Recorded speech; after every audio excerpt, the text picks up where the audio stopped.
ఇది వాటర్ ఉంటుందండి.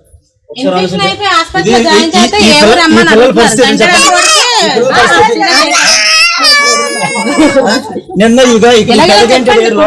వాతావరణం బాగాలేదండి. మొన్న ఎక్కడ హాస్పిటల్ ఎలా గాలి ఎలాగా పొల్యూషన్ అయిపోయింది. ఇప్పుడు తాగే నీళ్ళు కూడా గాలి కూడా ఇబ్బంది లేదు, నీళ్ళు కూడా ఇబ్బంది అయిపోతుంది. మేము తల్లి పిల్లలు బతకొద్దా చెప్పండి ఒకసారి. అన్ని పెంచుతున్నారు, మా ఆరోగ్యం బాగాలేదు.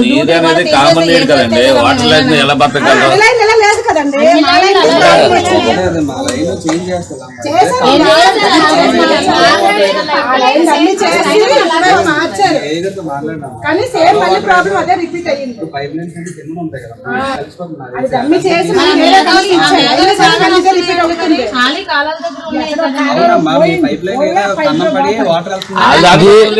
మందు కావాలి, మనకి మంచి వాటర్ ఇవ్వాలి. మనం పన్ను కొడుతున్నాం కదా, మనం ట్యాక్స్ కడతాం, మనం పన్ను కడుతున్నాం. మనకి ఎందుకు ఎర్రబురదలు వస్తున్నాయి, పురుగులు పడుతున్నాయి, కూడా ఉన్నాయి. అందరికీ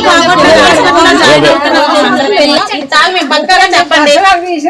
ఏదో అనుకోవడం చిన్న సత్యాన్ని చచ్చిపోతాం ఒకేసారి. నీళ్ళు తాగి మేము బతకాలంటే ఎన్ని కష్టాలు అయిపోతున్నాయి మాకు. పిల్లలకు బాగోట్లేదు, తల్లికి బాగోట్లేదు. పట్టుకోండి సార్, మాకు ఫోటో తీసుకొని మేము పేపర్ ఇచ్చుకుంటాం. ఎందుకంటే ఈ పరిస్థితులు మాకు అర్థం కాలేదు.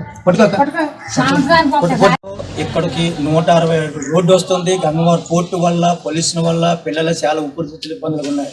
కొన్ని కనీసం మేమందరమే పేదపై దాంట్లో స్టీల్ ప్లాంట్ వల్ల ఉపాధి పోయి ఇక్కడ పాసి పనులు పని చేసుకుంటూ ఈ మున్సిపాలిటీ వాటర్ మీద ఆధారపడి ఉన్నాం. మేమే ఫిల్టర్ వాటర్లను తాగిన కాదు, కానీ మా పిల్లలు ఈ ఫిల్టర్ వాటర్ అనుకొని ఏదనుకొని శుభ్రం తాగేయడం వల్ల ఈరోజు ఇలా అనారోగ్యాలు ఇబ్బందులు అవుతున్నాయి. మీరు తక్షణమే మాకు 75వ వార్డులో ముళ్ళవనపురం గ్రామంలో ఈ వాటర్ వల్ల మా పిల్లలు అనారోగ్యాలు ఇబ్బంది అవుతున్నాయి. మీరు వెంటనే దీన్ని చర్యలు తీసుకొని మంచి వాటర్ కల్పించాలనేసి ఇక్కడ 75వ వార్డు దగ్గర 51 మేము కంప్లీట్ వెనక్కి వచ్చాను. రెండోది ఏంటంటే ఇక్కడ పన్నులు కట్టలేదు, వాటర్ కట్టలేదు, ఇంటి పన్ను కట్టాలి, వాటర్ పన్ను కట్టాలని ఆటో తిరుగుతుంది.